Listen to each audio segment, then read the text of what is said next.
So, Harry, Yeah. what is the worst thing you've ever done for money? Okay. This episode. This episode? I'm not paying you for this. I don't know where you think your income stream's coming from. YouTube. I suppose we have a great... yes. Get a few pennies on Google from Yeah. YouTube. Who knows? This might be one of the silent... The silent money makers. Yeah, 200,000 views or something like that. We do get a few of those, yeah. And they're never good films. No. So this... Say that. Matilda was up there. That does do well, yes. Yeah. We could also get it from Patreon. So if anyone else wants to join our Patreon, as little as $2 a month. This is an early plug. Okay. Is, The worst thing that I've ever done for money, probably. Now, this is not my work ethic currently. Okay. Just in case we current employers listening, yeah. But back as a teenager, I was a washer-up for a hotel, and once after washing up after a function, I thought, well, you know what? I'm paid hourly, and I'm always the last one to leave because it's the job that takes the longest. Sure. So if I just work slowly, then I'll get paid more.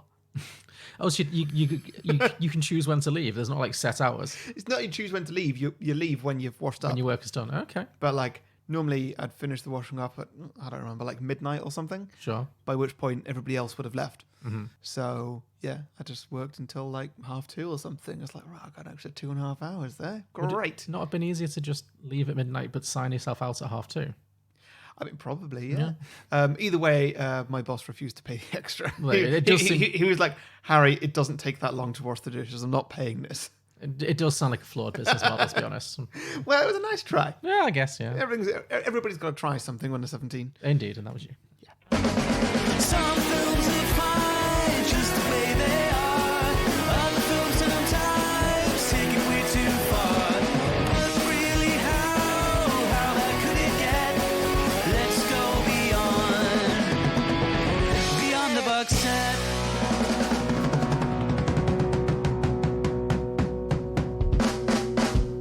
Welcome back, everybody, to Beyond the Box Set, the podcast where today we are pitching prequels, sequels, and spin-off ideas to the Love Guru. We'll also be pitching some drinking games and hearing other sequel pitches from our Twitter followers. But first, we're going to talk about some of our favourite moments from the original movie and catch you up with a bit of a plot summary.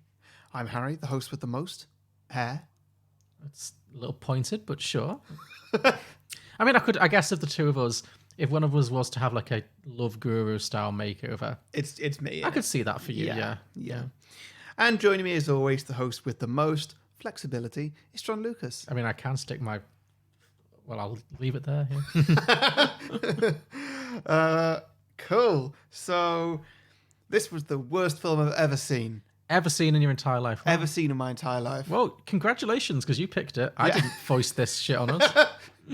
I'm not even sure this was entertainingly bad. Like, it was just awful, horrible.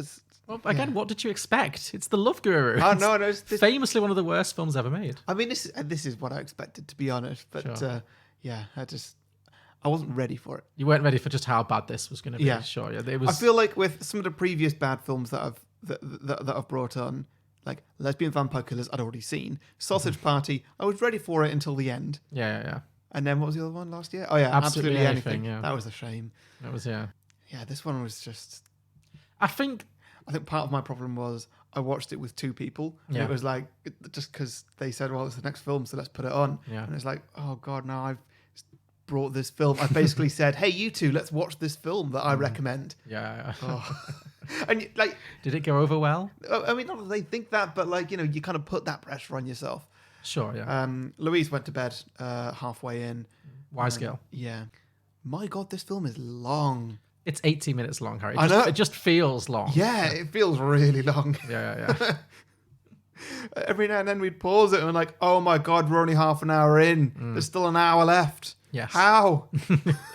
Time does... What more are they going to do? Time does stop while you're watching this one. It is. Yeah. I think what separates this for me from Lesbian Vampire Killers and Absolutely Anything, and like, actually, I think Sausage Party is just... I didn't find it fun. I don't think it's like necessarily one of the worst films ever made. Yeah, I agree. It's just not for me and it's not for you. And... Yeah, Absolutely Anything is just a sad failure. Like, it's just like, what? Yeah, like, But it's like, not like no one's trying. And then the Lesbian Vampire Killers is a cheap bit of trash that is like, has no aspirations to be anything other than a cheap bit of trash, but it's at Yeah. least trying to be fun. Yeah. I feel like this film might be a crime. Like an actual, like I don't mean like, oh, this is so bad it's criminal. I think this film might actually be a form of financial crime. Really? Because I think there was some money laundering going on in this film. Yeah? Genuinely. Do Go you on. know how much he was paid for this movie? No. Just to appear in it, not to make the film. Mike Myers. Mike Myers, his salary for acting in this film, $20 million. Jesus Christ. He made $20 million just for appearing in and writing it, I guess. But yeah. Wow. Yeah. And I don't normally get wound up about celebrities making too much money because that's just, that's just the way the world works. So, people get money. But for some reason that I was watching this one, I was just like, I will never make anywhere near $20 million. And he made it for this. I wonder what he earned for like Shrek. Well, he probably made... not the first Shrek, but let's go Shrek 2.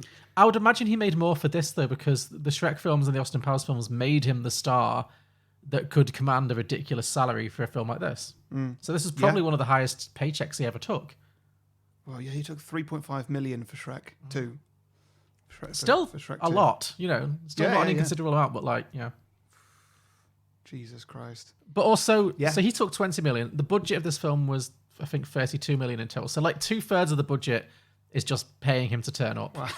And then, so that's just straight profit for Mike Myers. But also, I think this film cut so many I don't think this film spent any money. Like, where did the other 12 million go? Yeah, God knows. Well, There was no location shots. Cameos? I don't know if they were even paid. I don't know. Or not much. Like, how much does Jessica Simpson really cost? I don't know. Like, Which one was Jessica Simpson? she was the blonde girl who appeared in one scene. We'll get to it. Right. But like a lot of the, it's not like there's a lot of people who are like big names. Yes, Justin Timberlake maybe cost $1 million or something. Morgan Freeman? Because Did he really do it, or was that? I think that was actually Mike Myers just doing a good Morgan Freeman. That voice. was definitely Morgan Freeman. Are you sure? Because Mike Myers does he does do a good voice. Like he does do a lot of voice. I'd be surprised if that was Morgan. I'm looking that up. There is no way that was an impression. If so, that's the best thing about this film. That's the most talented thing he did in this movie. Yeah. But like, even if it was Morgan Freeman, he didn't appear on camera. He probably got a few, like maybe 10 grand for it, 20 grand. I don't know. Yeah, that's very true. Oh yeah, no, he's not credited. No, I mean, would you be? Would you want this on your CV? A lot of people, it's in there. Yeah. Yeah. You know what I just learnt? The Oprah Winfrey thing, that was actually a paid actor doing it. That wasn't just like some dodgy footage they found. Because it looks like dodgy footage. That's the part of the thing about this film. Like, it looks terrible. That's what I mean. It looks like a piece of shit. Yeah. No money was spent on it. Yeah, and so I thought that for the Oprah thing, they just got generic footage of Oprah. Yeah. And just put that in. No, they did, didn't they?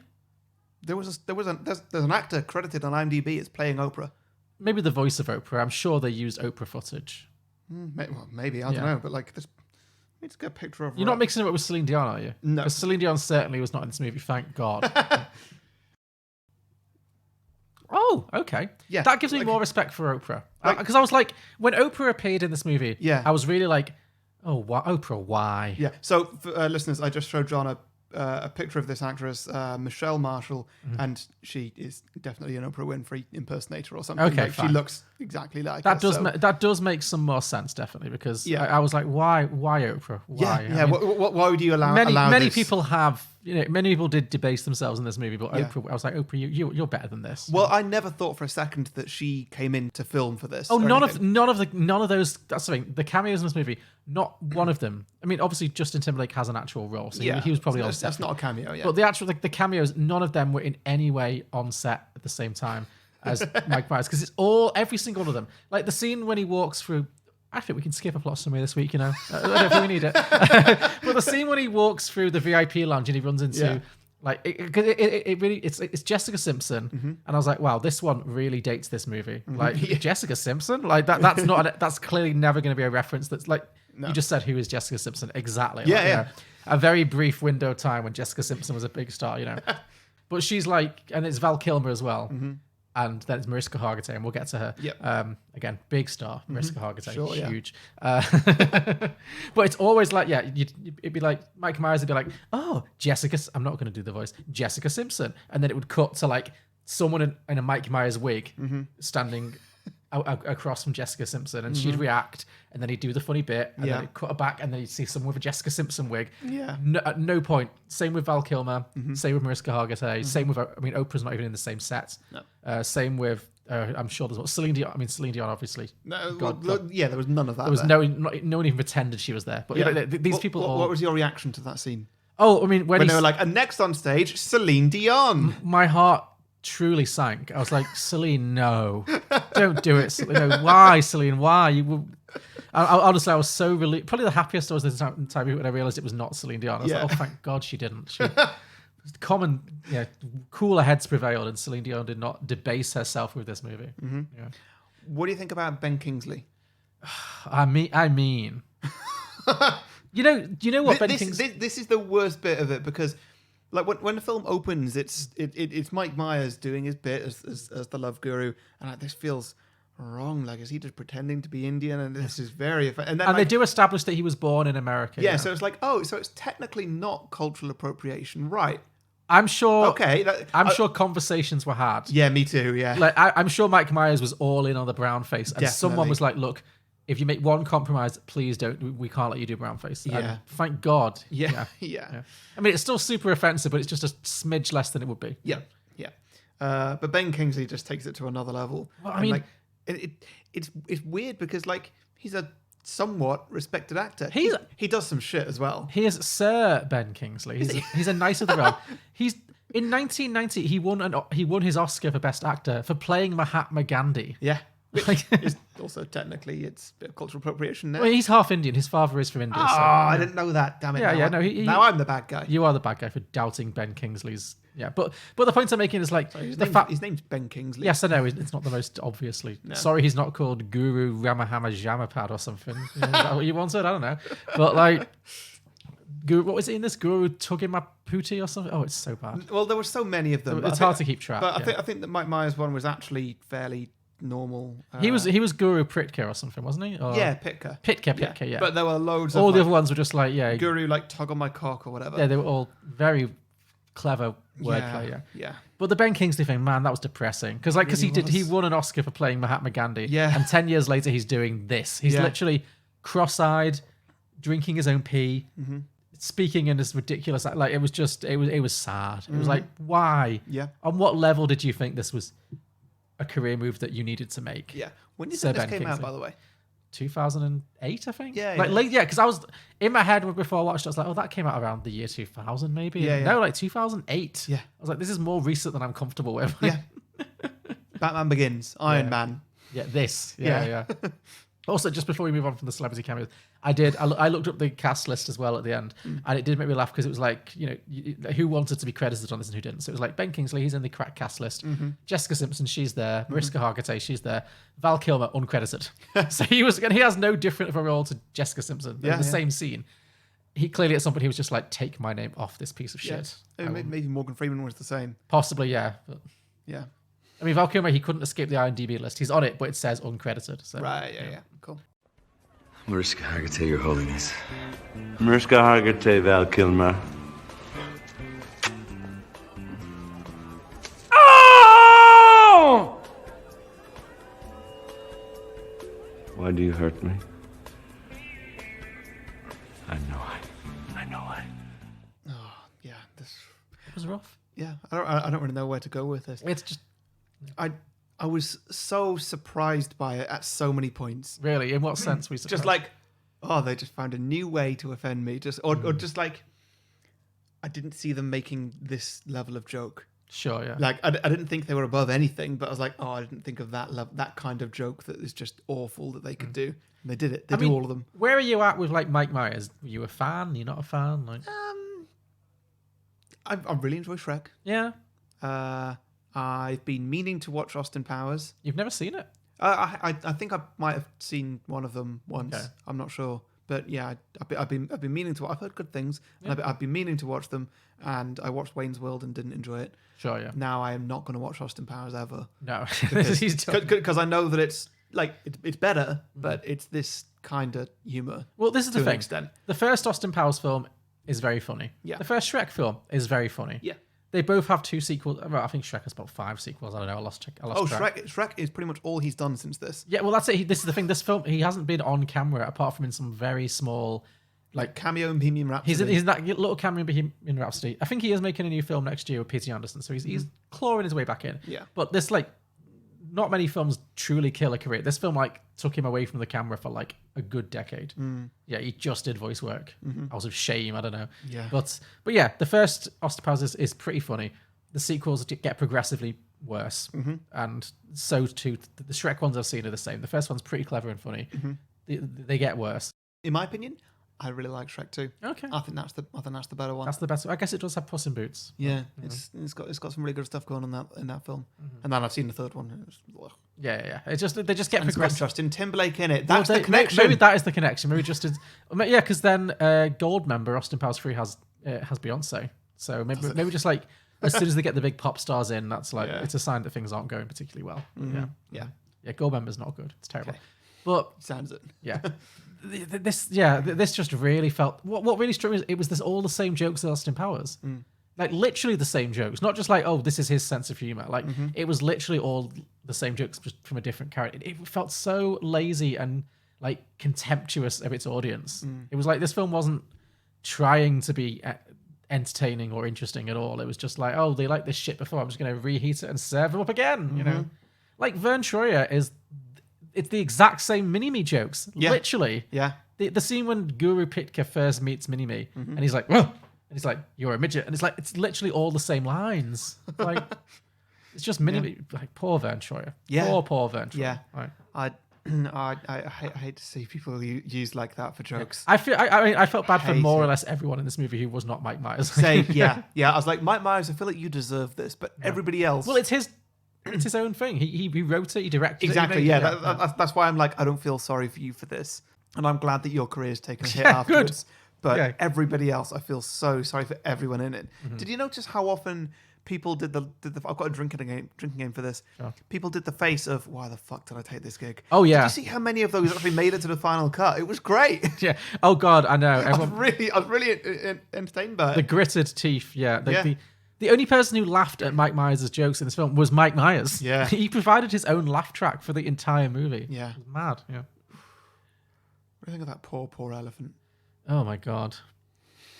Surely it was a CGI elephant. They couldn't have really done that. Maybe that's where the money went. CGI elephants. Definitely was CGI for a bit. Yeah. Actually, I'll tell you who I felt the most sorry for, actually. Yeah. And by far, it is his assistant, Rajneesh, the guy. Because all the other people, like Justin Timberlake, Jessica Alba, Ben Kingsley, they're showing up and they're taking a paycheck, whatever, you know, not their proudest moment. But that guy, he's just an actor. He's not famous. He's like, a gig's a gig. You know, this pays my rent for this month. And he's just stuck in this horribly offensive movie, just the most thankless role in the world. Just like, he's in the background of every scene, just doing his like grin. And there's a scene when he's literally flossing Mike Myers' arse. Oh. Yeah. Oh, God.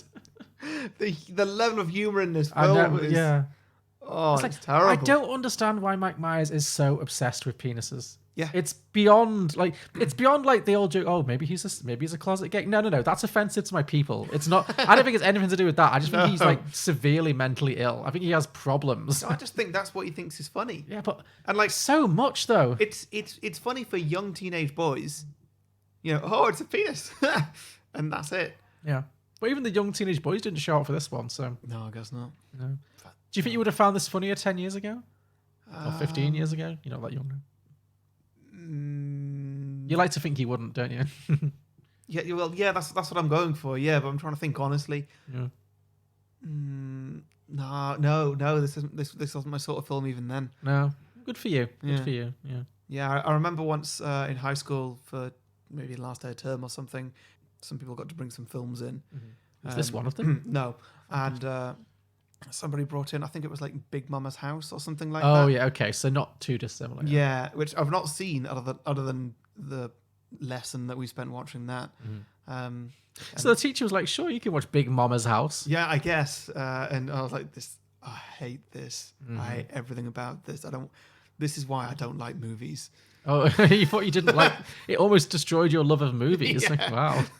It's rough, and this is that. Yeah, sure. I think, I don't know. No, yeah, I agree. But I mean, yeah, it wasn't a hit, so I guess even the teenagers didn't show up for it. It completely flopped. Like, it cost 32 million. It made like 20 million. So, you know, and that's just in America. Like, it just completely and utterly tanked. And deservedly so. It's abysmal. It's a terrible movie. The thing that baffles me, it's got like 3.8 in IMDb, and it's got a Rotten Tomatoes score well above 0. Really? Yeah. Okay. I don't understand it. That means that people are saying positive things about Oh, it. there's always going to be someone, isn't there? Yeah, but like I know there's a fair few zeros on Rotten Tomatoes, and I just assumed that this would be one of them. It really deserves to be. Yeah. What I've noticed Because is it's not even like The Room, where it's like entertainingly bad or something. no, It's just awful on so many levels, yeah. and it's barely entertaining. A lot of the time, it's boring. Did you laugh once? I made noises with my mouth. Okay. Okay, go on. But I can't remember specifically what at. I got really excited when they started playing ice hockey because I was like, all right, I know it's not going to be great, but like a bit of sport. Okay, I can get on board with like get the puck in the goal. I can follow God, you that. must have been reaching for entertainment. You don't care about ice hockey. At No, all. I don't. But like get the puck in the goal and we're good. And Sure, okay. you know, it kind of goes down the line of a bit of a Jerry Maguire sort of theme. Sure, yeah. That's generous, but sure. Yeah, but like you know where I'm coming from. Yeah. And like that's when the plot starts and it's like halfway in or something. Mm-hmm. Other than that, it's just here's a completely unconnected joke and here's another one. Yeah. And then it just keeps on going at such a high energy. There was a How long point, did this take to film? Do you know? probably about as long as it takes to watch. I would imagine, and I mean probably a bit of post production to like crowbar in all the celebrities, but I can't imagine anyone really slaved over this. You know, like it is not a labor of love. Put it that way. No, for anyone, I would hope. Not even Mike Myers? I hope not. Otherwise, I genuinely worry for the guy. Like, I'd rather think that he was just like an arsehole who just threw a bit, just got arrogance and thought he could just make no effort whatsoever.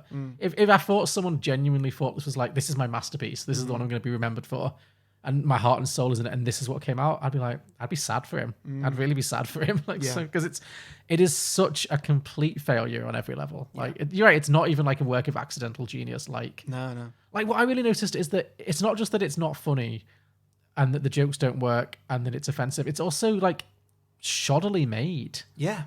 Like, so many scenes, like the direction of it, the editing is awful.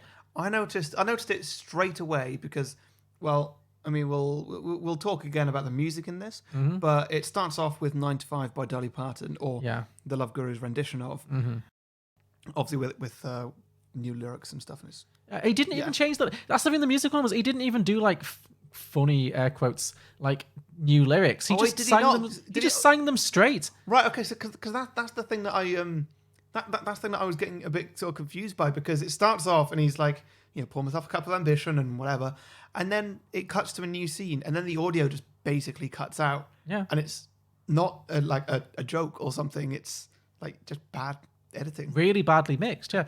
But those musical songs, my God, I was like, how are these three? Each one is a full. There are 3 full-length musical numbers in this film, and they're all just. The only joke I can think of that they might have thought was a joke was that it's being sung in his like accent. Yeah. That's it, because the lyrics don't change. It's the same lyrics for Dolly Parton. Maybe there's some small changes, but like watching those songs, because they do take up about maybe probably about a 10th of this film's running time. It's just Mike Myers covering contemporary pop songs like Dolly Parton's 9 to 5 and The Joker by Steve Miller Band. And what's the other one? Oh, More Than Words by Extreme. He covers those 3 songs in full, like 4 minutes to 5 minutes each of screen time. It's just watching him play his sitar, singing those songs. And I was just like, maybe there's some tiny little changes, but most of it is pretty much, as far as I could tell, it wasn't like he'd done a parody version. And I was literally like Trinity Taylor in RuPaul's Drag Race. I was like, where are the jokes?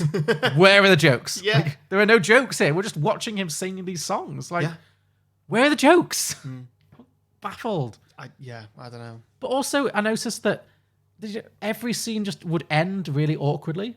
Yeah. Like there'd be like a joke or a punchline, and then it would just be like the scene would just go on a few seconds too long. Like it was pausing for a laugh track. Yeah, and then someone would just like wander out of shot, and they'd be like, "Oh, and I was somewhere else." It's like what? Who was directing this? Yeah. Yeah.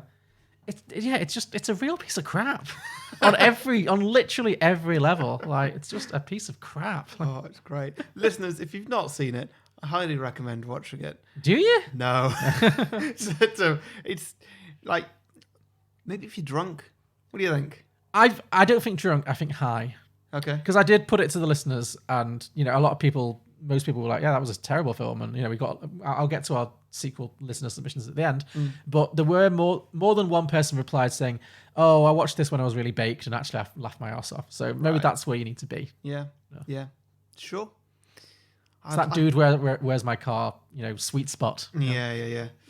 Well, anybody listening who does a film podcast, add this to your list. Oh yeah, sure. Because I want to hear more people talk about it. To be honest. Yeah, absolutely. I'm intrigued by this film. That's the most positive outcome of this. I'm just intrigued. Yeah. How did this happen? Why did this happen? I mean, you've given some great theories. Sure. I genuinely think it was money laundering. I think he just took the money, made as cheap a piece of shit as he could possibly do, and pocketed the rest of the cash for the budget and just ran for the hills for 10 years. Yeah. I mean, allegedly, Mike Myers' lawyers, I don't know. I'm just saying that's what I think may have happened. I'd love to know what's going on in his life that he's out of money or something. He can't be. He can't be. He's taken so much and given so little. Yeah. How could he be out of money? Oh, God.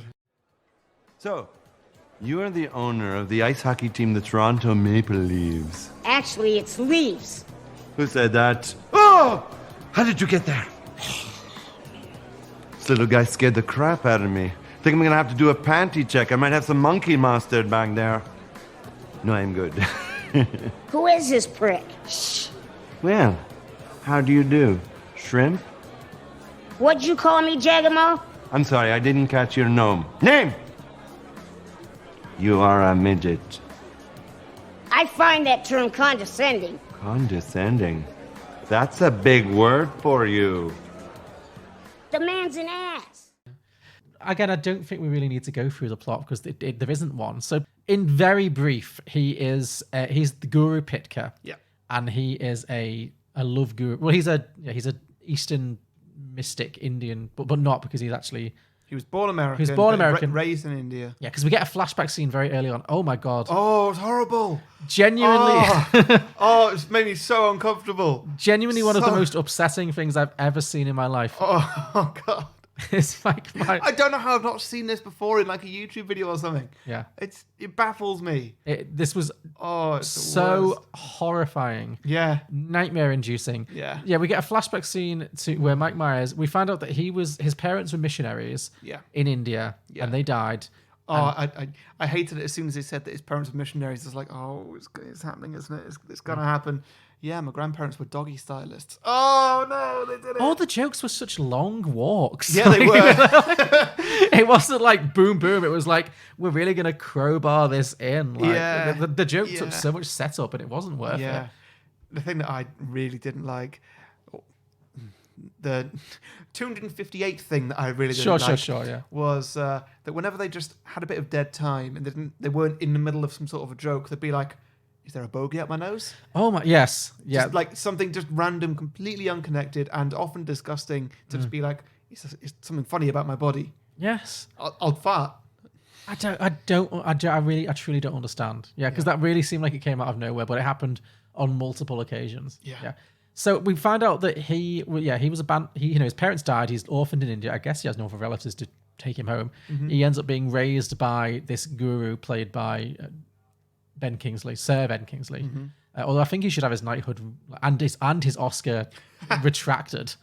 I think that should be a thing. If you make a film so bad, you should have your Oscar taken away again until you earn it back. Right? Yeah.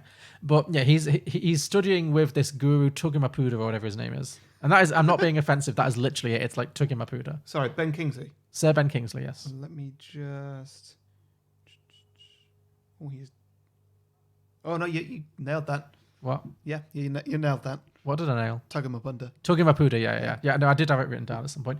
Yeah, so he's studying under this guru, and we get Mike Myers, this horrifying visage, this nightmarish visage of Mike Myers' adult head, his doughy adult head. Just awful. Just horribly CGI'd on the body of a small child. Mm-hmm.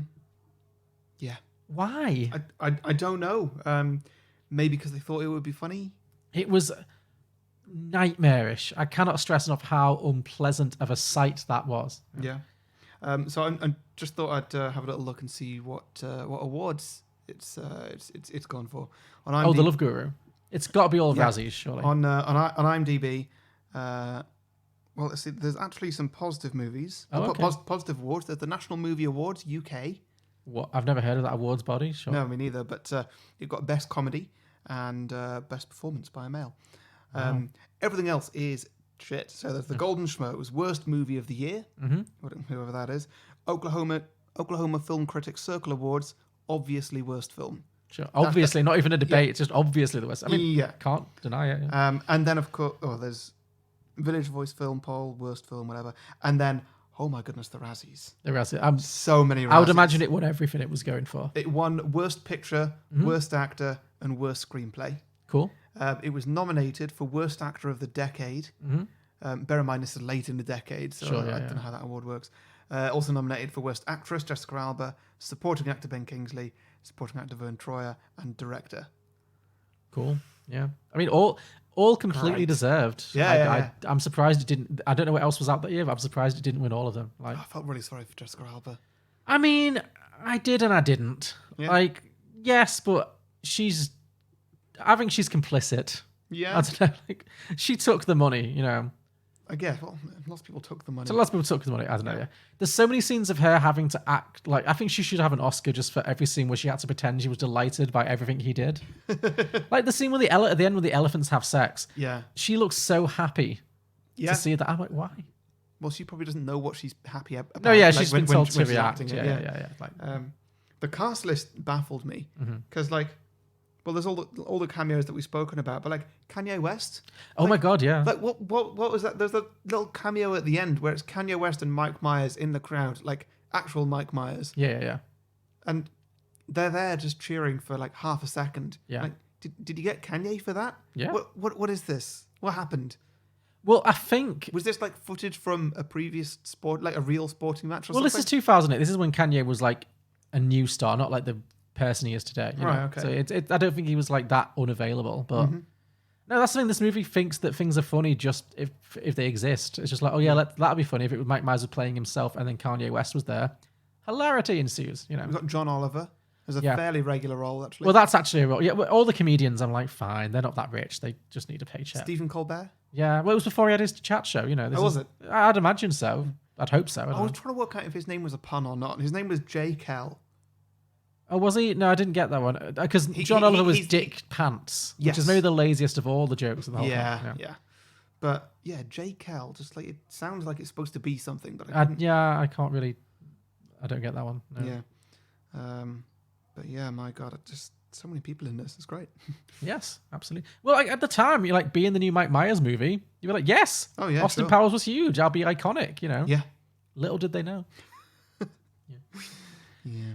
But yes, so we find out that Mike Myers, as a child, studied with this guru alongside Deepak Chopra. Mm-hmm. I feel like Mike Myers, when he made this movie, was just really super into Deepak Chopra. I guess, He has yeah. such a boner on him for Deepak Chopra. Who, by the way, I've never heard of before this. No, film. well, Deepak Chopra is a real life, like, lifestyle guru, Indian, but he like trades in all this Indian mysticism kind of stuff. Right. And he's very controversial now because he ended up endorsing a load of like really dangerous like alternative therapies. You know, like one of those people who say like, oh, don't get chemotherapy, just drink water and do a yoga pose and you'll be fine. You know, it's all that kind of shit. You know. So he's quite controversial now, but like he was a big deal, and Oprah fucking loved him. That's true. Like, Oprah really endorsed Deepak Chopra in the 90s.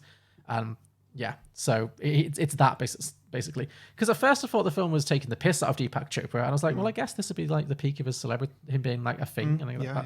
But no, Deepak Chopra's in the movie, Yeah. So it's like actually quite reverential to him. Like, so I was like, oh, that's uncomfortable. Yeah, I was really trying to work out who it was going to be because like I didn't know that Deepak Chopra was. I've never heard of him before. I'm guessing you also didn't know who Mariska Hargitay was. No. So like, you know, they're clearly doing this big build up to like Deepak Chopra is gonna be in this, and I'm like, okay, there's gonna be some sort of reveal here. Is he Kanye? I'll be on board with that. Yeah. But then like, no, he's actually a real person. Then it's just a cameo, and it's like, oh, okay, this is weird now. Yeah, I just think Mike Myers, I guess, was just really into Deepak Chopra and thought that was like that could be a whole comedy. I don't know. I guess, yeah. Yeah. But yeah, who's the other person? Who do you mean? The person you just mentioned that I also haven't heard of. Oh, Mariska Hargitay. Yeah, Because that's his Who's this? this running joke that they really beat into the ground is that his greeting, his standard Indian greeting, is to say Mariska Hargitay. Like, you know, it's like Namaste, Mariska Hargitay kind of thing. Yeah. She's just an actress with a name that's kind of European. I think her mother was Hungarian, so that's it. Like, that's the joke, and it goes. Okay. And then, but she appears like in the celebrity, like she's most famous for being in this American TV show Law and Order SVU. Oh yeah, yeah. Special Victims Unit. You know, Louise had to pause it. Or Sam had to pause it and explain that to me. this joke to you. Yeah. Yeah. But like, it's weird because I think she's in this movie too early. Like, it's not a funny joke anyway. But if the whole movie he was going Mariska Hargitay, Mariska Hargitay, Mariska Hargitay, and then like at the very end it's like Mariska Hargitay, oh my god, it's you, and then it's like, oh, I guess that's a payoff for that joke. Yeah. But it happens in the first like 10 minutes, and then you just keep saying it. I'm like, well, you've already like done a full circle with this joke. Like, what else is there to say about this joke? Like, Yeah. she just shows up and he's like, oh, Mariska Hargitay, Mariska Hargitay, tumbleweed, and then that's it. Like, but then he just won't stop saying it, and it's not like he shows up again. It's like, hey, stop saying my name. I might have actually got the joke at the time if it had happened like at the end and he'd been saying it all movie. 'Cause Exactly, yeah. He probably only said it like 2 or 3 times beforehand, if that. Exactly. I don't know. I didn't pick up on it at all. I didn't realize that he'd been saying it. I just thought he just said something. I didn't hear him or something. I didn't clock it. Yeah, 'Cause I don't know who she is. Yeah, exactly. Yeah, it only works if you know who Mariska Hargitay. And like Jessica Simpson, it's quite a specific reference. Like, it's not like it's not like he's saying Marilyn Monroe. You know. Mariska Hargitay, Guru Pitbull. Mariska Hargitay. Mariska Hargitay. I so enjoyed your sutra, especially the part about not being a victim. Oh, thank you. Because you are such a generous benefactor, we are establishing the Mariska Hargitay Special Victims Unit.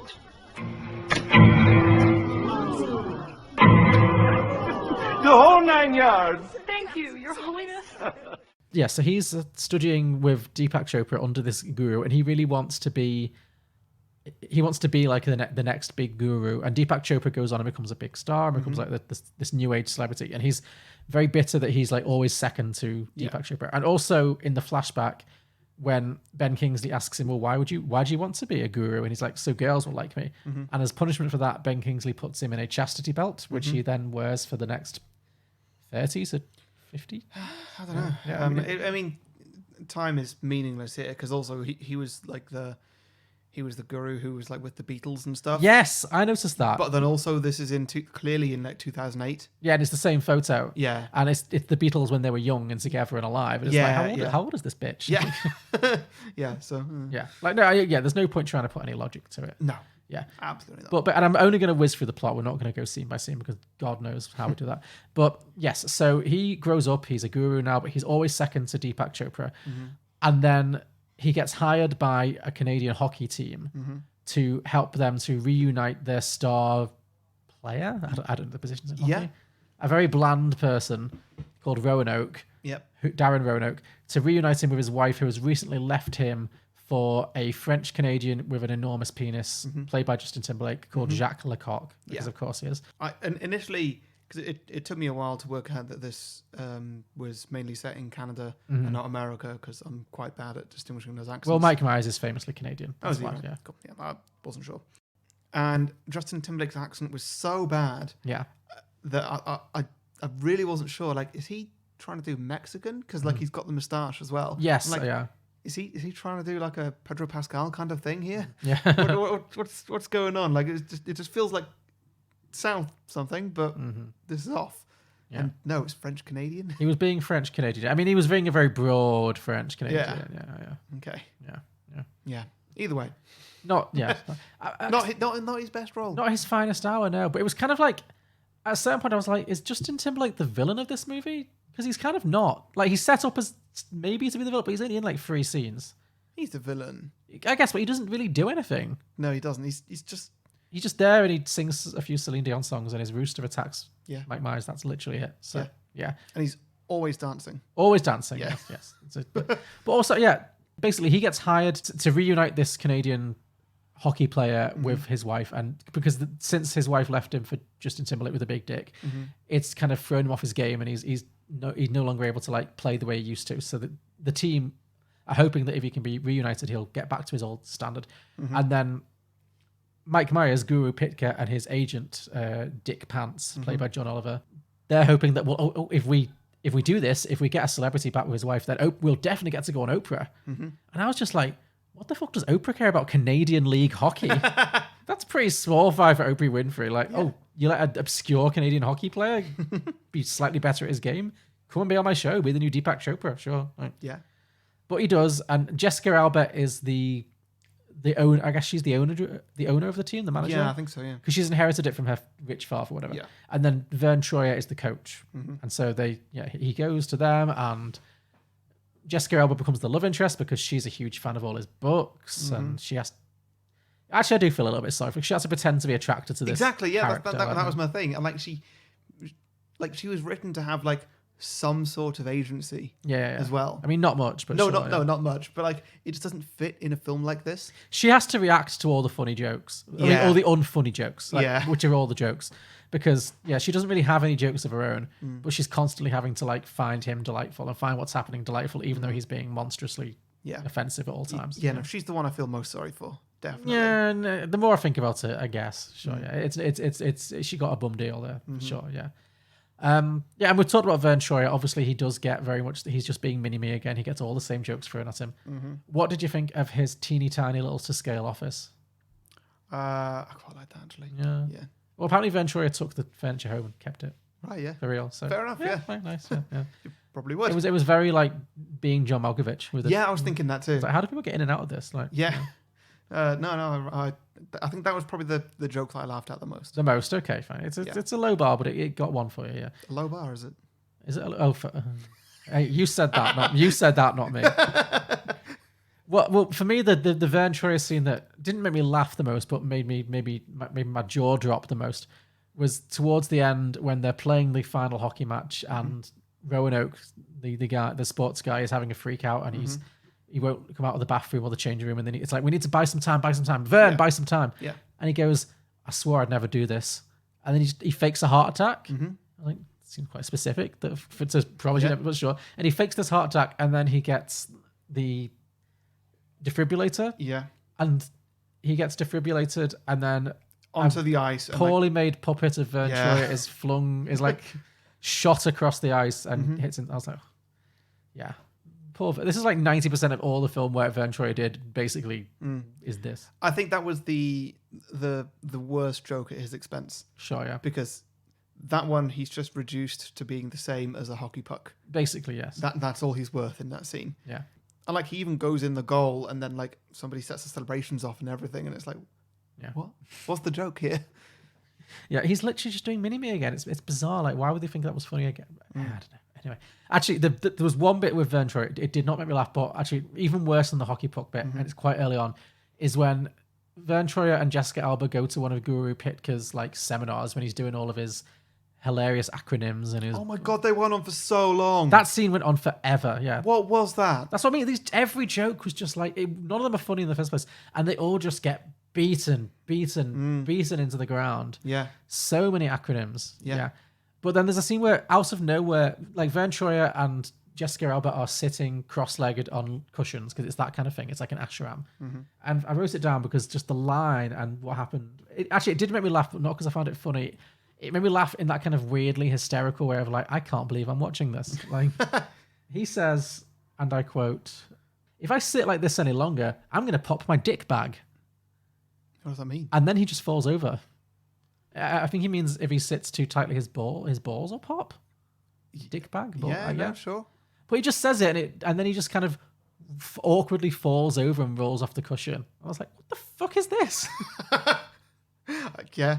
No, I must have blotted that one out. I've Good for you, that. yeah. It's not a high point. Unless you were watching the extended cut or something. Maybe I was watching the director's cut, yeah. With just, so much, maybe extra minutes of humour, yeah. Oh.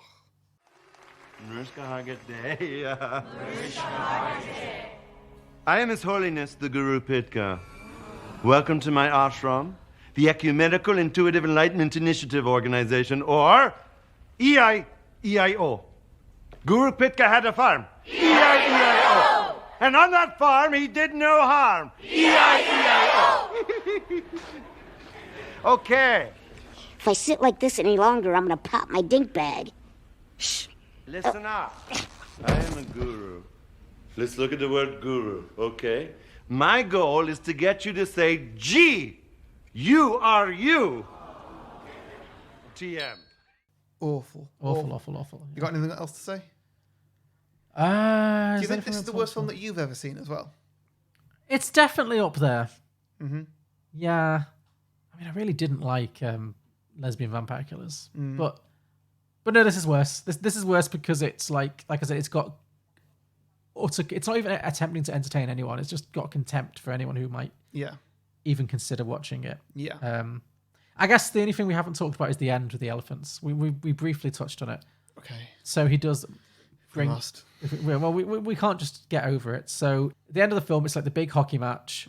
The player, Roanoke guy, he's playing well at first, and then Justin Timberlake says something to him about how he's sleeping with his wife still, and he freaks out and he can't. His hands are shaking. Yeah. And to cause a distraction to help him to focus his mind, Guru Pitka leads 2 giant CGI elephants onto the ice rink, and they have sex. Yeah. And then that's it. They just have sex, and he's riding on the male elephant as it's mounting him. And it's really awkward. And it goes on for so long. It goes on for ages, and like all the audience is quiet. Yeah. The music is awkward, and like when you're watching it with people, it's like, what? I didn't know this happened. Aren't you glad you didn't watch this with your parents? Last Oh week? my god, we wouldn't have made it through it. Yeah. But yeah, it's horrible to watch. It is. I mean, this whole film is horrible to watch. But yes, This was the icing on the cake. Sure. Yeah. It did lead me to a genuine question, and maybe you know the answer, maybe you don't, because I don't know much about hockey. But like when on I these, thought you were going to say I don't know much about elephant sex. Well, no, I know everything you need. I'm not here to answer your questions. I know everything you need. You can ask about elephant sex. That's but no, hockey specifically. You know, on like ice rinks for hockey or for ice-based sports, are they just like a film of ice over a standard, like over some like solid flooring, or is it like actually frozen water? No, it'll be over like a floor or something. Oh, okay, because I was like, how are these elephants not cracking the? I was like, are they? No, that's Okay, fine. It just crossed my mind. how you get like an ice rink like come to like the city square or something. Sure, it's not actual. It's material. It's like glazed with ice. Yeah, it's on a floor. They put water down and then freeze it. Okay, fine. That tracks then. So that's a +1 for the film. I was like, those elephants would have gone right through. This was a lake, you know, all that frosting. Well, anyway, so the elephant successfully distracts Roanoke enough that he is able to score the winning goal in the hockey match that nobody gives a shit about. Yeah. Like, why would you care? Yeah.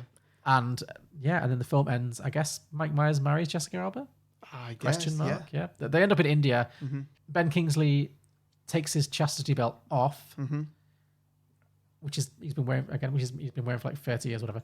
And then we end with another song. He sings the Joker, and then that's the end. And the film ends. I hated it because he took the chastity belt off, and then Jessica Alba was like, "Well, what now?" And he's like, "Well, I've been wearing it since I was 12. So, what do you think I want to do? Like, have a wash?" Yes. How much would that sting? Yeah. Oh, How did he pee? I don't know. I don't know. Questions this film doesn't want you to answer. Yeah. But yeah, so he does The Joker by Steve Miliband. The credits roll. The film is finally over. Did you notice the film had a blooper reel of 1? Yeah. What was that? Wasn't even that good of a joke. No. Like, so the film ends and it's like credits, and then it's like, oh, it's a blooper reel. I was like, okay, these are sometimes funnier than the film. And it's like a scene of Vern Troyer, and it's just Vern Troyer, like nothing's happening. He's just, they're just like framing a shot for him to do a reaction or something. And then someone off camera goes, hey, can we move around a bit? Because all I can see is arses. And Vern Troyer goes, well, I know how I feel. And everyone just like dies laughing behind the camera. I was like, well, it's a mild joke, sure. I was like, well, I hope the bloopers get funnier from that. That's the only blooper? That's literally it. That's the only one they got. To be honest, I didn't get to it. As soon as it went black and like the first credit came up, I'm like, I'm done. Going to bed, yeah. Well, that's what you missed. You missed a single solid. I've never seen that before. I've never seen a one blooper reel. Very strange. Yeah. Oh well. Yeah. Well, that's. I think that might be the Love Guru. Yep. I think we might have said all there is to say. Yep, that was it. So, worst film ever? Yes, I'm going to say you've succeeded. You've managed to lower the bar even further. I don't know. I mean, dread succeeded to think, is a strong word. I dread to think what the next year's one's going to be. Like, these are only getting worse. Big Mama. Don't decide now. I think there might have been a sequel to that. Thank God. But yeah, I'm not here to put ideas in your head. So yeah. Sure. This was. Oh, I hate myself for doing this. Well, I hope you. I'm glad. You deserve to hate yourself. You did a bad thing. You should feel bad. All right. So drinking games. Yes. Do you want to start? Sure. So I've already said drink when any actor gives the why the fuck did I take this gig look. Yes, I had, well, drink for cameos, that's an obvious one, but also I had drink for comedians slumming it for cash. And I think that's definitely, yeah. I've also got drink for cameos that didn't happen. How do you mean? Oh, like Celine Dion. Yeah. That's, yeah. I wonder if she just like initially said yes and then pulled out. Because otherwise I don't, unless they couldn't think of anyone else, any other possible Canada joke to make Justin Timberlake react that way. Yeah. Is he Canadian? Oh, that was a Canadian, right? Yeah. I was thinking because the whole thing is Again, I didn't really think of this film as a Canadian film because it's not really much about it that's other than the ice hockey element. No, but I mean, Justin Timberlake's whole joke is that he's a crazy Celine Dion fan. Right. So that the reason they bring Celine Dion on stage. I feel like you know way more about this film than I do. I had to sit through the damn thing. I had to pay. I at least paid attention.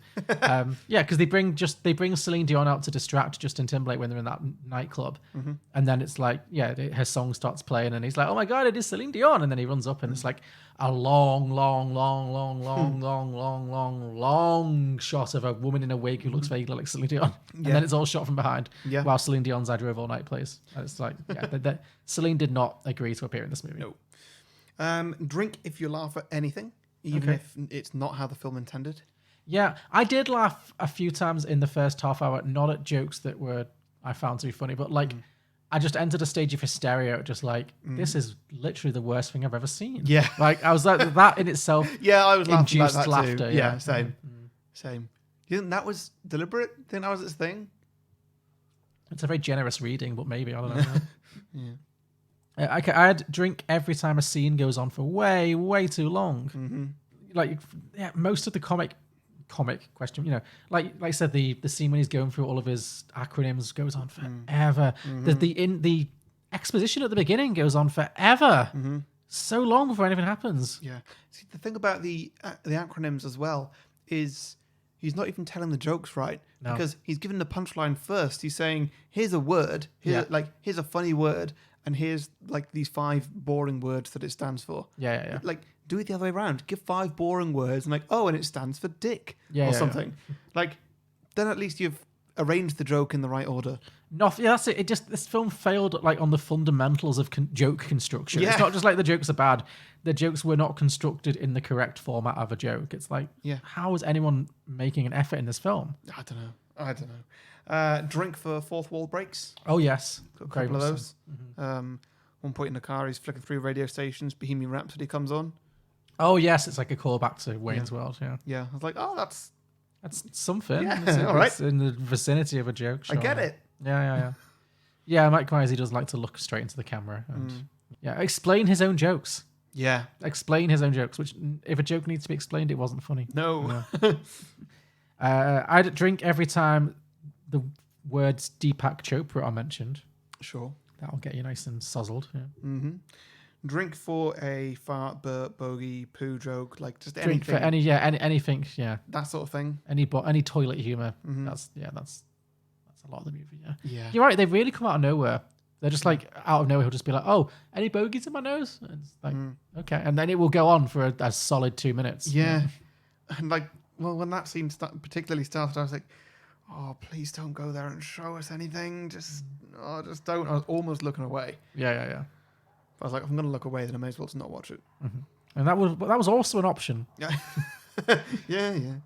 Drink for obvious green screen. Oh yeah. Yeah. So, I don't think anyone in this film went anywhere. I think this film was shot over the course of like a week in a backlot studio.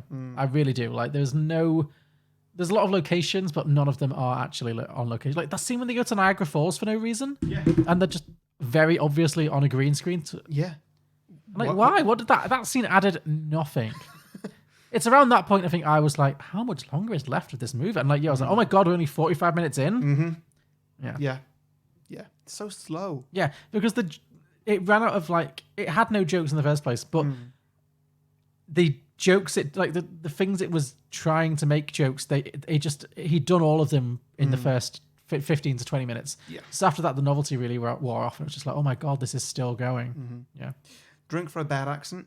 Drink for an accent, certainly. So you've got Mike Myers doing his kind of half-hearted Apu from The Simpsons thing. It's not as bad as I thought it could have been. Like, it's not as aggressively stereotypical. It's just kind of like half there. Yeah. Justin Timberlake's really going all in on his French Canadian. I feel like he's doing his best, bless him. Yeah. That's my review of Justin Timberlake in this. Yeah, well, this is before he like made real films. I think this is like, oh, maybe I could be an actor. Maybe The Love Guru is my way in. Yeah. When was The Social Network? But Must have been after this, or I hope. yeah, God knows. This was 2008, wasn't it? 2010. All right. Okay, yeah. So he did go on to bigger things for briefly, and then he kind of fizzled out again. Okay. Drink every time Mike Myers laughs at his own joke. Oh God, yeah. It's just every single joke. Drink for a joke or a phrase aimed to start a teenage craze. I like that. Okay. Yeah. Did you notice a lot of these? What, like, things you thought the movie was trying to make, like, the thing the merchandise would be all about if this film is successful? Yeah, just like little sayings that they try and say, or just jokes that they do, or well, some of them were definitely inspired by teenage crazes. You know, like making that symbol with your hand, like below your waist, and then punching someone. Oh yes, or that's. I don't know. I know that's already a thing. Yeah, but he did that in the Austin Powers movies as well. Oh, did he? Okay. Yeah. Well, that's my next drinking game is drink every time you spot a joke that's already been rehashed from Austin Powers. Yeah. So many of them were just the same jokes, like literally the same jokes. Like all the Ventura stuff, like I said, it's all just like, oh, you're a midget. A lot of the like sex and dick jokes were just rehashed from Austin Powers. It's like you've just changed your accent and your costume. Other than that, it's the same. Except it's also not even remotely as funny as those films are. Yeah. So, yeah. Drink if your jaw drops. Drink if your jaw. Okay, what was your most jaw-dropping moment? The elephant. Elephant sex. Yeah. You were like, you didn't think it was going to go that far. Yeah, I just that was just too much. Yeah, I certainly had some moments where I was like, I can't believe it. Like, I can't believe what I am witnessing right now. Yeah. Speaking of, drink for product placement. Oh yeah. The aggressive product placement in this film. Again, which really made me think this film is just a cash grab. It is like the worst kind of cash grab. Like, I think the McDonald's logo is in the background of every scene. Yeah. There's scenes where he just literally, because he'll just hold things up to the camera. Like at one point, he holds up a pack of Pampers to the camera and just goes, "Yeah, you'll need these. They'll keep you dry." And he just puts them away again. There's a scene where he's in the airport and he's having an argument with John Oliver in front of a some cake confectionery stand, but it's like a branded one. It's not Dunkin' Donuts. It's one of those. Krispy Kreme? Is it Krispy Kreme? Cinnabon, yeah. He's arguing in front of a very conspicuously placed Cinnabon stall, and then he storms off, and then he comes back, grabs a Cinnabon, just holds up to the camera and goes, "Ha-ha," and then walks off of it. Yeah. I was like, I feel so offended that I'm watching this. Like, I'm just watching you just like throw money into the air in front of me and cackle and stick your fingers up at me for watching you do it. Well, you'll like my next drinking game, my last drinking game. Drink if you hate me for picking this. Well, yes. I mean, is that just me from start to finish, just like waterfalling it? Me too. This film increased your self-loathing. Yeah. It's like, oh God, why on earth did I do this? This is awful. You've made a terrible mistake, Harry. Not your first. And sadly, I doubt your last. Okay, and finally, drink for Indian stereotypes. Yeah. Oh, and sitar. Well, they go together. Oh yeah. Every time you hear that sitar thing, that's a sign. But yeah, general Indian stereotypes, not good. Yeah, but plentiful. All right, well, listeners, if you've... Oh, wait, sorry. I had to mention the scene when they do the Bollywood. That was unfortunate. When he first sees Jessica Alba, and then they go into like a Bollywood scene with all the like high-pitched voices. And no. That was very unfortunate. Yeah, it was. Yeah. What do you think could have made you turn this off? Because like I know that there was like a commitment level to watching this because we're doing it for the show. But what more could this film have done to make you go, you know what, I'm halfway through this, but I'm vetoing it? I did think to myself, if this was filmed today, then one of his songs would be an Ed Sheeran song, and then I'd just be like, yep, I'm done. That would have been it. Done. Ed Sheeran is the thing that tipped you over the edge.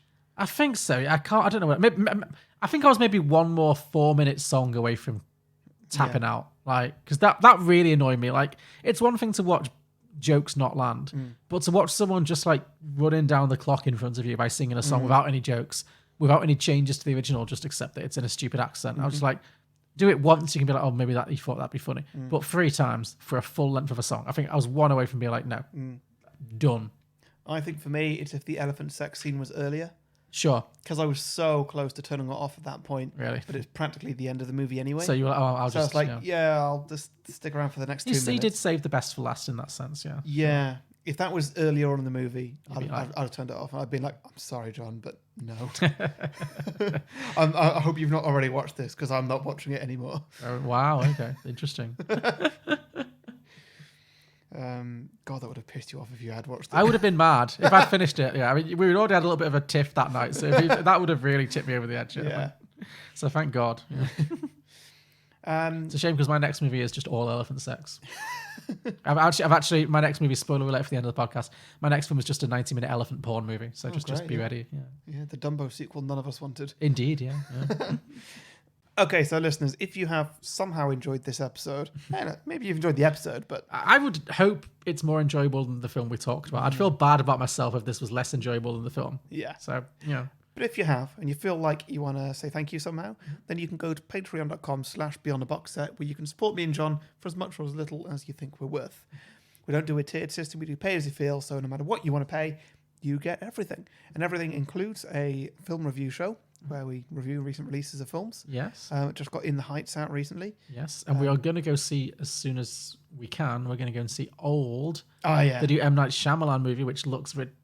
I can't wait. Yes, if you haven't seen anything about it yet, go and watch the trailer for it. It's a great time. Yeah. And then come right back here. Well, after you've watched the film, actually. Yeah. We will spoil it. Yeah. Get yourself excited for the film, then go watch it. And something else coming up soon. Oh, Suicide Squad. That looks... Sure, yeah, fine. I think that's more for you than for me. But sure. Yeah, like it looks like a really good time, but so did it looked like a really good time last time. Yeah, sure. So we'll have to wait and see on that one. Anyway, so yeah, you get those. Also, if you become a Patreon, you get a 30-second advert slot right here in the main show. Talk about your own podcast, your own business, whatever you want to chat about. And also once a month we do a Patreon episode where we pick a Patreon at random and they get to choose the film for us on the main show. You can come and guest if you want, but you don't have to. All that is available at patreon.com/beyondtheboxset.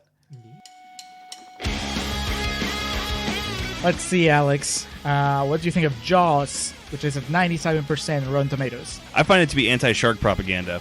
What do you feel about the Entourage movie, which is at a meager 33%? I think they finally got Hollywood right. How about It Follows, 97%? Worse than your parents giving you the sex is evil talk.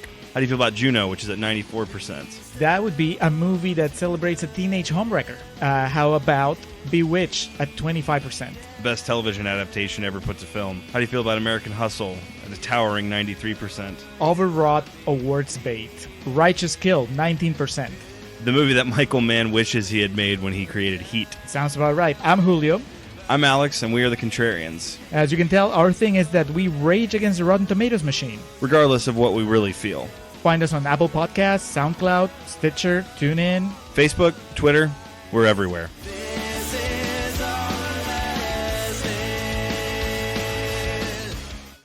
All right, so sequels. Go for it. Do you want me to go first or do you want to go first? I'll go first, I guess. Okay. So I couldn't bring myself to write. I don't a full blame you. sequel for I don't this. blame you. I've spent all day. How do you write a sequel to a film that isn't a film? I don't know. Yeah. It's impossible. Yeah. I spent all day trying to think about like what a plot could be, but like this film doesn't have a plot. No. So all you can really do to make a spiritual sequel to this is just give Mike Myers money. I was really concerned for a second that you were going to literally stand on the chair you're sitting on, bend over and fart into the mic in front of my face. I was really worried that might be, because that would be, to be fair, Yeah. So instead I've just I've gone to my favorite website, rhymezone.com. Oh wow, we're going back to this well again. Okay. No, I've only Tell me there's less than 50, yeah. There's 8, including 5 which aren't even rhymes. Okay. So first up, the Glove Guru. The Glove Guru, okay. Yeah. So he gets really into millinery? Oh, no, that's hats. What is it when you make gloves for a living? Is that a living? Is that a job? Oh, I don't know. I more thought that he was going to go around matching pairs of gloves for people. Oh, okay. Or something. Is that like a living? That.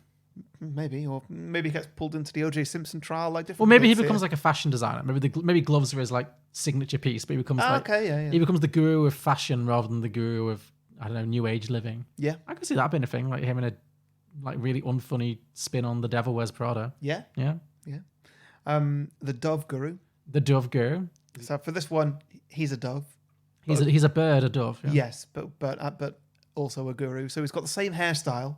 Like it's a dove, but wearing a little wig. So it's like is Mike Myers as the voice of a dove. Okay. Yeah. And somehow they'd find a way to make it very inappropriate. I'm sure they wouldn't. Lots of bird sex. Yeah, probably. Okay. That's that. There's the bruv guru. As in brother, like Cockney rhyming slang? Yeah. Okay.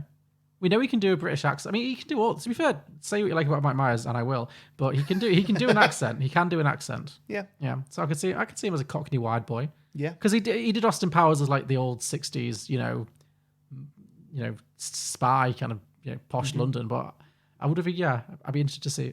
I'd like to see him balance the life of a guru and also trying to have some street cred. Maybe because I feel like looking like a massive hippie like he does in this. It's not quite street cred, is it? Maybe Mike Myers' career hits such a low point, having made this movie and crashed out of the A-list of Hollywood. Yeah. He's forced to take a job on EastEnders as like Danny Dyer's brother. Nice. Yeah.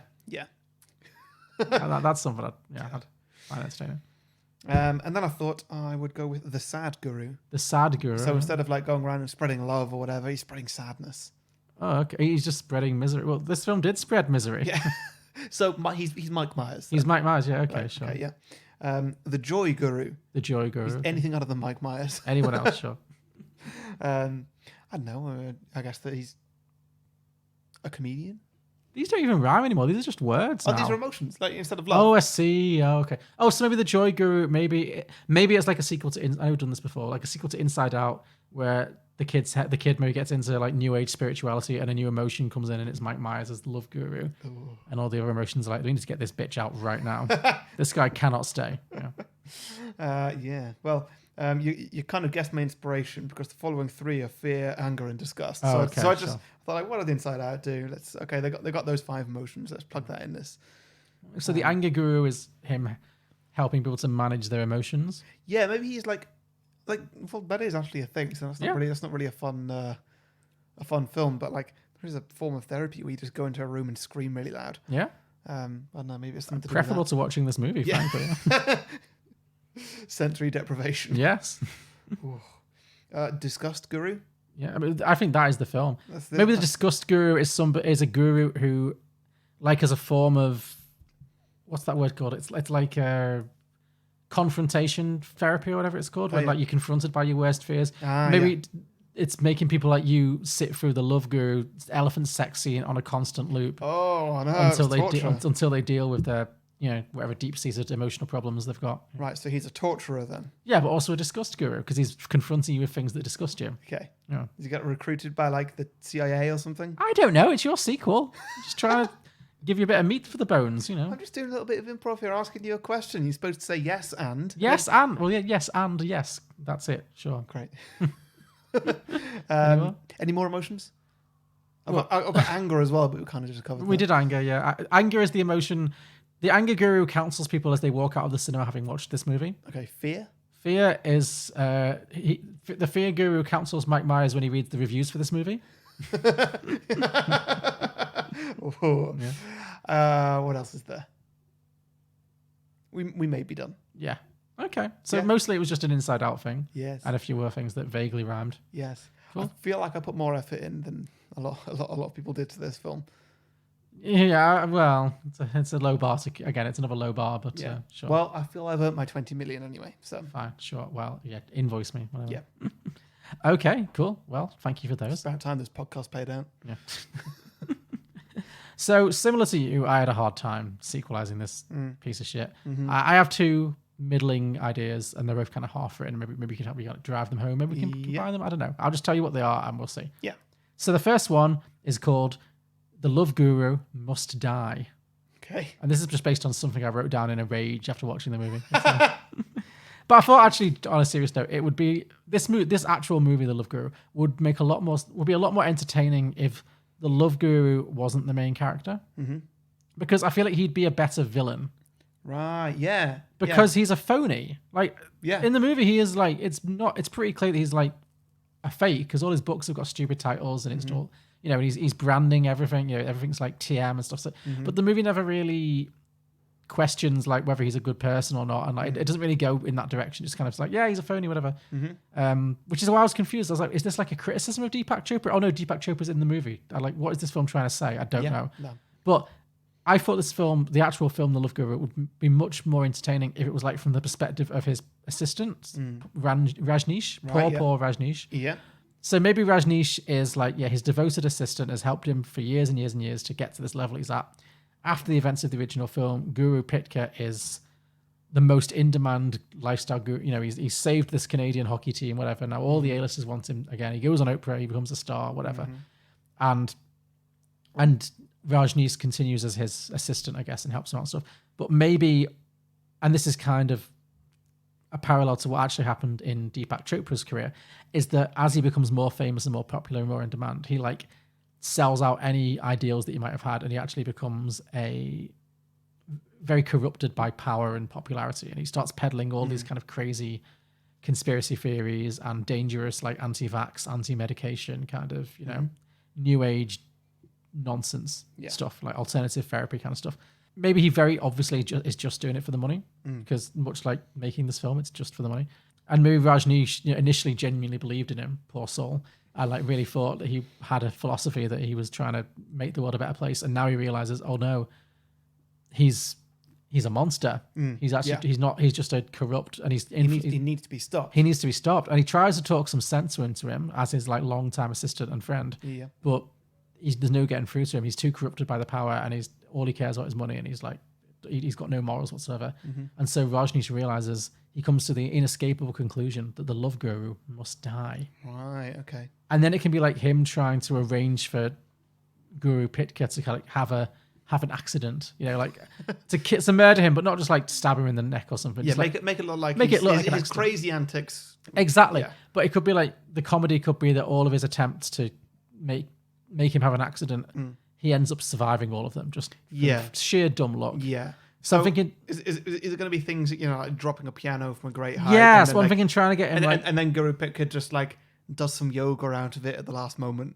Yes, exactly. It's like he tries to arrange for him to be trampled by elephants, but somehow he manages to survive. You know, he clings onto an elephant's dick or something. I don't know. This is what these movies are. I'm sorry. But yes, it's all that kind of thing. Maybe he tries to poison him with like some weird tea, but he just squirts out of his nose as he does. You know, it's just, that's all I had. Just it's Rajneesh, the assistant, attempting to murder Guru Pitka, and it constantly failing. Yeah, no, that could be funny. It could be really slapstick. Yeah, I'm thinking it could be like a throw mama from the train kind of a movie. I don't know, where like, Rajneesh isn't really it's a film. We'll do it one day. I don't know. Never mind. Doesn't matter. But like Rajneesh isn't a bad guy. He's not really a murderer. He doesn't have that killer instinct. So he's not very good at it. He's not very good at it, no. But he does know that Guru Pitka needs to be stopped. And then maybe eventually he manages to find a way to stop Guru Pitka without killing him. And so he ends up to still be the good guy. I don't know. Yeah. That was my one idea. No, I like that. So that was The Love Guru Must Die. Yep. And my second idea is a bit more meta. And it's just called The Making of the Love Guru. Okay. And this could be like, I feel like this could be something Mike Myers could do to like rebuild his shattered career.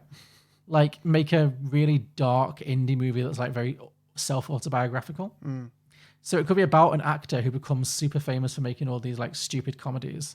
Right. Okay. So it's almost true, but like just all the names are changed. Yes, basically, yeah. Right, got it. But yeah. Mike Myers could be essentially playing himself. Yeah. So it's about an actor who becomes popular in these stupid, you know, the Boston Bowers movies, you know, stupid something like that. Yeah. That become hugely successful, even though they're progressively worse and worse. And he does voice work as well for a popular animation. And again, they start good and they get progressively less funny, but they still make tens and hundreds of millions of stuff. And as he becomes more and more of an A-list star, he becomes very kind of bored by his success because everything he does just turns to gold, no matter how little effort he makes for it. Yeah. And I think as he goes on, he just gets lazier and lazier in his movie choices, and he doesn't even try to be funny anymore. But no matter what he does, his fans always turn out and make sure that these things are huge successes.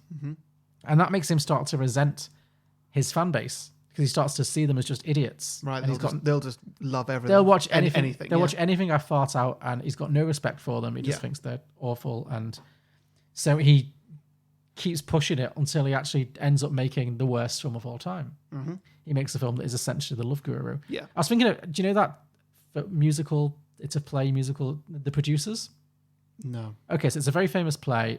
And a comedy film as well. And it's about a team of theatre producers who realised that they can make more money by setting up a very expensive flop than they would be by making a hit. Right, Again, okay. it's the money laundering thing. Yeah. Like from this, it's like shove a load of money into something and then get loads of people to invest in it. And then if it flops, you just take the money and run rather than paying everyone to do the show for another 6 months. Yeah. And in the producers, so they make this incredibly offensive musical called Springtime for Hitler, and it's it's a really funny film. We should do it one day. But it's so bad it becomes a hit basically, Right. and it becomes like and then they're like, oh, we're screwed. But yeah, I was thinking it could be like that but darker, like so a little bit more close to the bone. So yeah, he makes this incredibly awful film that's basically the Love Guru. He does everything he can think of to make it fail. Like he demands an enormous paycheck, like 20 million. They give it to him because he's the biggest star in the world. He demands to direct and write it, produce it himself with no input from anyone else. And they're like, yeah, sure, you do it. I'm sure it worked with the last one, Yeah. Do all that. He makes no effort. Like I said, he steals all the money. He doesn't do any location shots. He doesn't pay any extras. He just like does everything on bad green screen. So it's cheap. It's a nasty, cheap piece of shit that nobody would ever want to watch. The jokes are all terrible, recycled from his old work. He's made no effort whatsoever. And it comes out and the plan works a little bit too well because the movie does become a career-killing failure. Like it gets horrible reviews. It wins all the Razzies. It bombs at the box office. Yeah. And it destroys his career.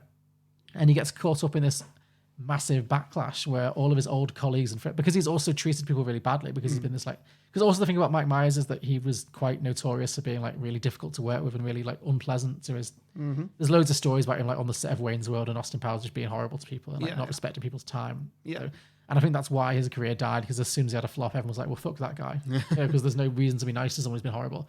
So it could be like that. It could be like, that whole thing about, the way you treat people on the way up is how you get treated on the way down. Got it, yeah. So he has his big flop and suddenly all of his colleagues and old friends and business partners all are very quick to abandon him.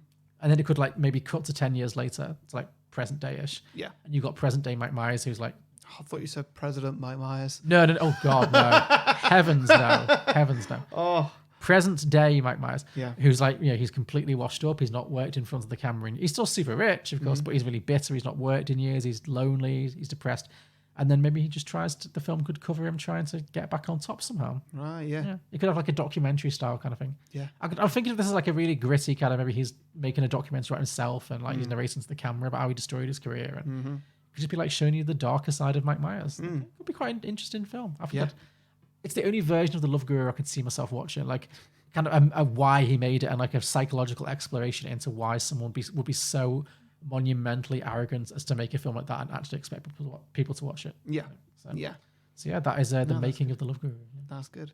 You could also I just had a little idea for an alternative ending to that, where the film does shit and his career dies and everything, and everybody who he ever worked with absolutely hates him and they abandon him and then he blames them all, and then he becomes a serial killer and he becomes Michael Myers. Oh, that's another option. Yeah, absolutely. Yeah, that could work really well. Yeah, he becomes like a Hollywood killer. Yeah, he goes on a revenge spree across Hollywood. Yeah, I can see that. But like wearing intentionally like the mask from because Halloween. That could be like a stupid joke. Like he's because like nobody would believe it was him. Yeah, exactly. Like no matter what evidence there was, nobody would be like, oh yeah, no, Mike Myers is doing Michael. The Canadian Myers. actor Mike Myers went on a killing spree dressed as the Halloween star Michael Myers. Yeah. I like that a lot actually. Yeah. And nobody who sees him believes because like, why would you believe that? That's too absurd for words. Yeah. Okay, that's better. Yeah. That's how mine one ends. Then he becomes a serial killer. Great. And it could be like Spree where he's filming himself killing. Oh people. yeah. So, yeah, that's good. I like it. Yeah. Cool. So that was the killing of Michael Myers. Great. So listener submissions? Yes. So we have a few this week. Not that many actually. Not many people. Like I said, I got a lot of people saying, "Oh, it wasn't that bad. I was stoned. I liked it when I was 12." You know, but actual sequel pictures. It's a tall order. Yeah, but we got a few.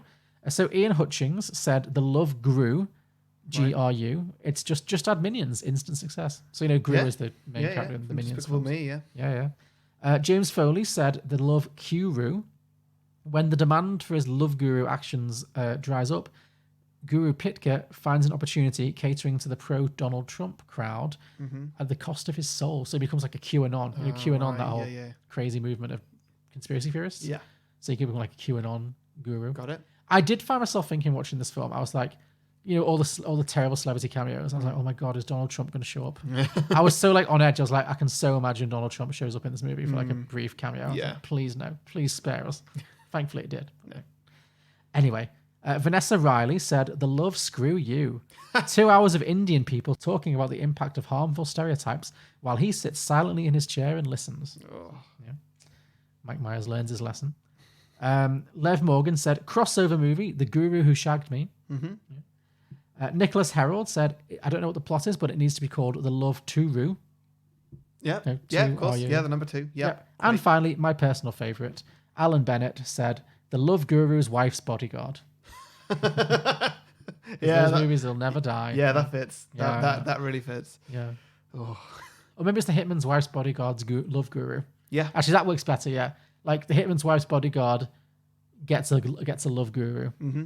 That could be the next one. Yeah, because that's Ryan Reynolds. Yeah. Gets it. Yeah. Yeah, Ryan Reynolds hires a Love Guru because he's had no love interests in 2 movies. Yeah. I don't think he did. I don't think he did, actually. No. So, yeah. Yeah. Sure. So when they make another one of those movies, Mm-hmm. I can see that happening. Yeah. Why not? He's Canadian. Michael Myers. Maybe it's like he throws a bone to Michael Myers. You make a comeback by playing the Love Guru again in my next Hitman's Bodyguard movie. Mm-hmm. There you go. Yeah. Bit of Hollywood collaboration there. I would not want to watch that movie, but but we will. But we probably will. Yeah. Cool. All done. Okay.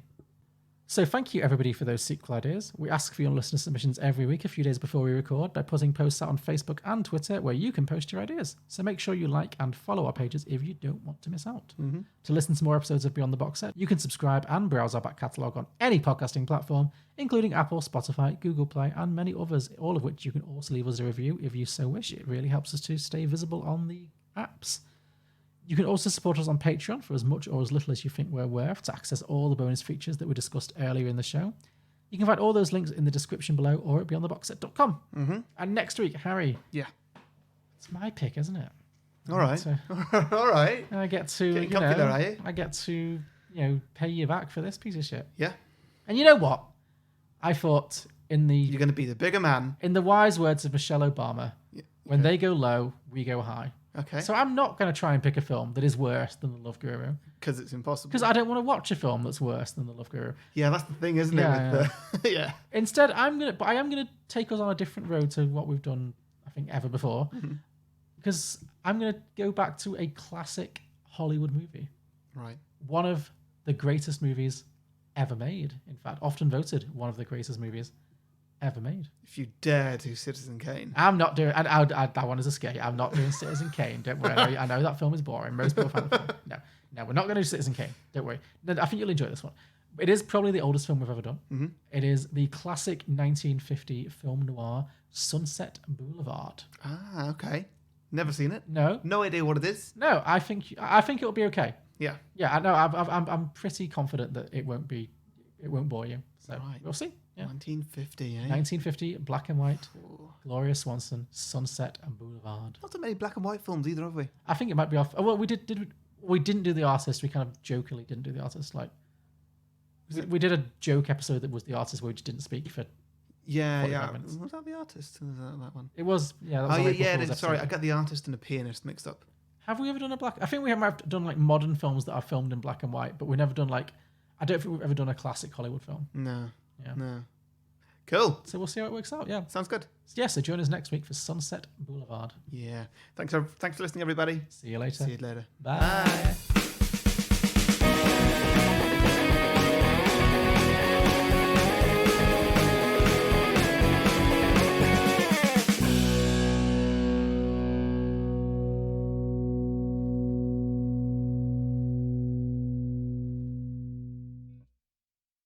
If I sit like this any longer, I'm gonna pop my dink bag.